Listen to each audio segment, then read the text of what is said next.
Assalamualaikum warahmatullahi wabarakatuh. Salam sejahtera, Om Swastiastu, Namo Buddhaya, salam kebajikan, dan salam sehat untuk kita semuanya. Perkenalkan, nama saya Haji Primanto, dosen program Pascasarjana Magister Ilmu Administrasi Universitas Pembinaan Masyarakat Indonesia dengan nomor NIDN 0103098202.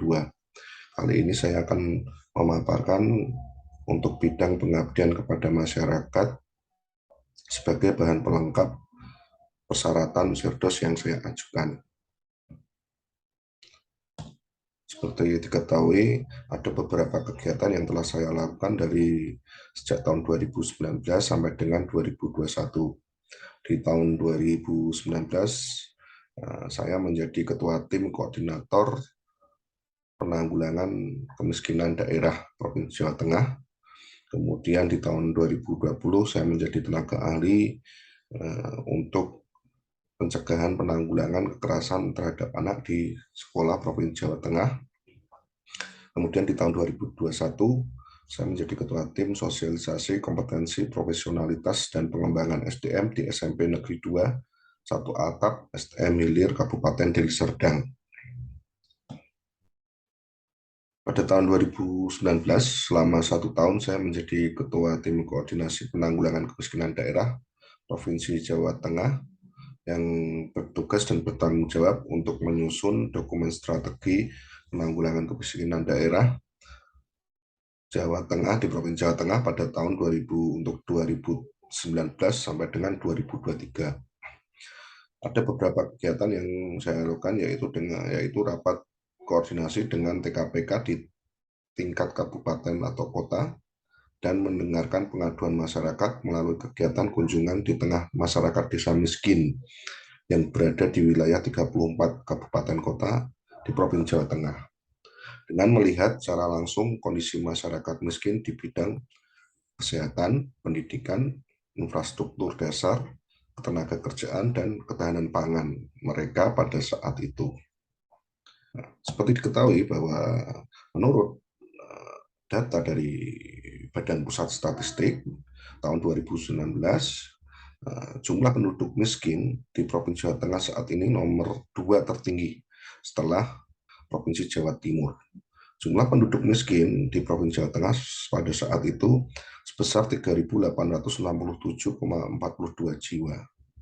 Dan posisi relatif tingkat kemiskinannya dibandingkan dengan Provinsi Jawa Tengah dan nasional, saat ini Provinsi Jawa Tengah masih di atas rata-rata nasional dengan persentasenya sebesar 11,32%, sedangkan tingkat nasional berada di bawahnya yaitu 9,82%, di mana ada 14 kabupaten yang posisi relatif kemiskinannya masih di atas nasional dan provinsi.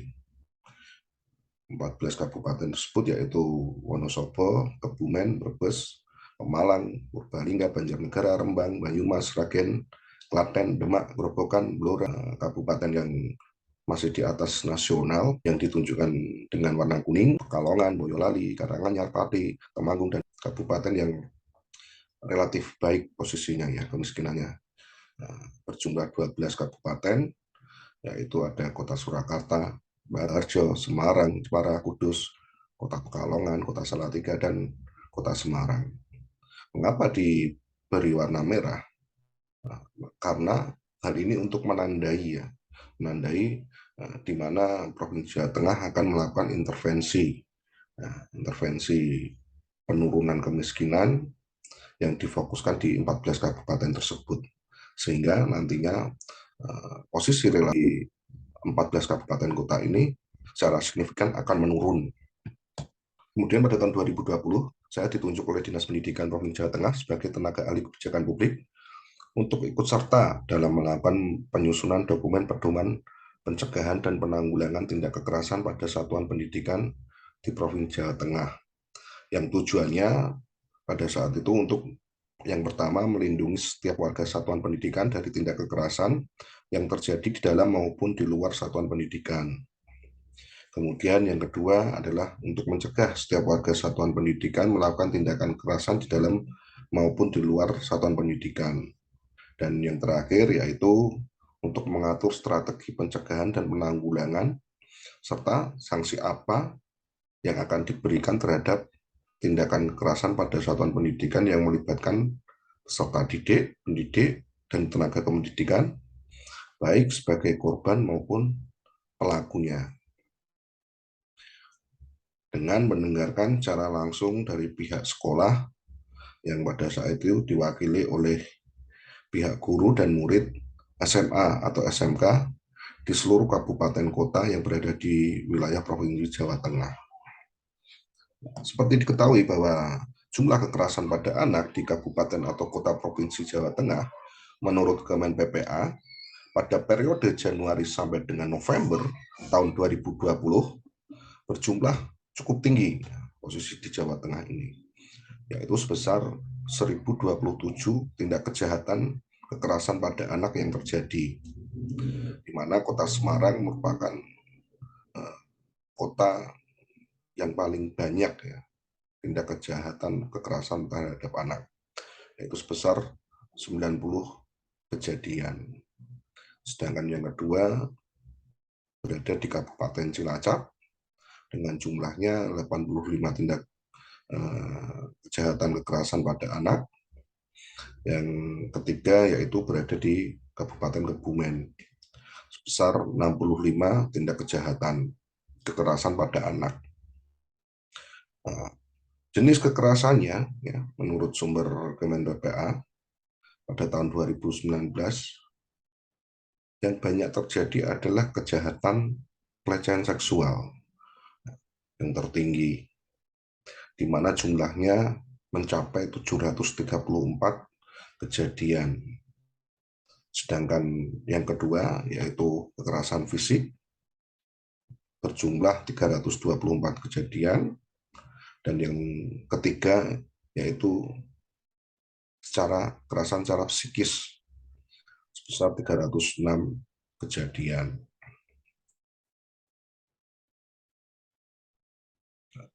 Dengan banyaknya jumlah kekerasan anak yang terjadi di Provinsi Jawa Tengah pada saat itu, maka Dinas Pendidikan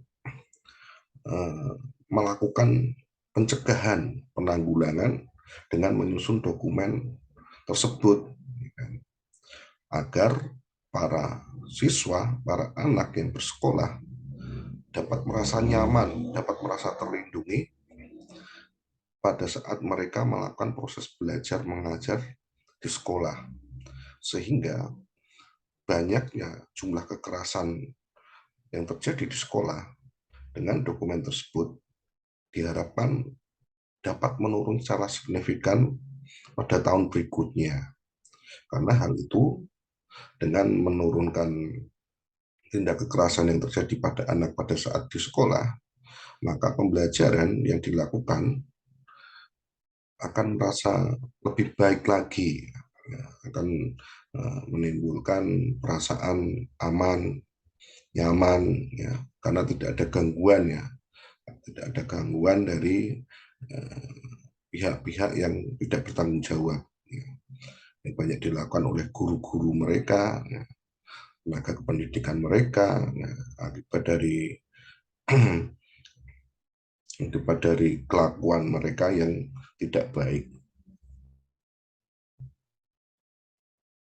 Dan kemudian di tahun 2021 saya ditunjuk sebagai ketua untuk melakukan sosialisasi kompetensi, profesionalitas, dan pengembangan SDM di SMP Negeri 21 Atap SDM Hilir Kabupaten Deli Serdang, di mana untuk meningkatkan kompetensi, profesionalitas, dan pengembangan SDM ada beberapa cara yang dapat dilakukan.